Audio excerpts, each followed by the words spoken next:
Hello guys, ഇന്ന് ഞങ്ങൾ രണ്ടുപേരും ലീവായിരുന്നു. അതുകൊണ്ട് ഞങ്ങൾ വിചാരിച്ചു ടൗണിൽ പോയിട്ട് സാധനങ്ങളൊക്കെ വാങ്ങിക്കാമല്ലോ എന്ന്. അങ്ങനെ ഞങ്ങൾ എസ് എമ്മിലേക്കാണ് പോയത്. എസ് എം എന്ന് പറഞ്ഞാൽ പ്രത്യേകിച്ച് പറയേണ്ട ആവശ്യമില്ലല്ലോ, നമ്മളെ സ്വന്തം മുട്ടായി തെരുവ്.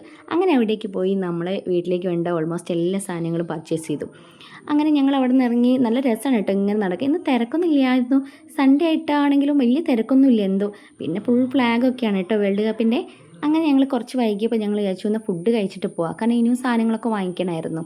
ഞങ്ങൾ പോയത് നമ്മൾ സിവിൽ സ്റ്റേഷന് മുമ്പിലുള്ള ശേഖർ ഫുഡ് അവിടുന്ന് കഴിക്കാമെന്ന് വിചാരിച്ചിട്ടാണ് പോയത്. പക്ഷേ അവിടെ ഉണ്ടായിരുന്നില്ല, അവിടെ ക്ലോസ്ഡ് ആയിരുന്നേ. പക്ഷേ അവിടെ ഒരു ബോർഡ് വെച്ചു, 250 മീറ്റേഴ്സ് എന്ന് പറഞ്ഞിട്ട് ഒരു ബോർഡ് ഉണ്ടായി, ന്യൂ ശേഖർ ഫുഡ് എന്ന് പറഞ്ഞിട്ട്. അപ്പോൾ നമ്മൾ ചോദിച്ചാൽ അങ്ങനെയൊന്ന് പോയി നോക്കാമെന്ന്. ഇത് കറക്റ്റ് വരുന്ന എവിടെയാണെന്നറിയുമോ? നമ്മളെ സിവിൽ സ്റ്റേഷൻ്റെ ഇക്ര ഹോസ്പിറ്റലിൻ്റെ സെൻട്രലായിട്ട് വരും. നല്ല നാടൻ ഫുഡ് കിട്ടും, നല്ല അടിപൊളി സ്പോട്ടാണ്. നാടൻ ചോറും കറിയും പിന്നെ അവിടുത്തെ സ്പെഷ്യൽ സീ ഫുഡും അതുപോലെ തന്നെ ചെമ്മീൻ ചമ്മന്തി, അങ്ങനെ അടിപൊളി ഐറ്റംസ് ആട്ടോ. അത് മാത്രമല്ല അവിടെ നല്ല അടിപൊളി ബീഫ് ബിരിയാണി ഒക്കെ കിട്ടും. നല്ലൊരു ഫുഡ് സ്പോട്ടാണ് അവിടെ.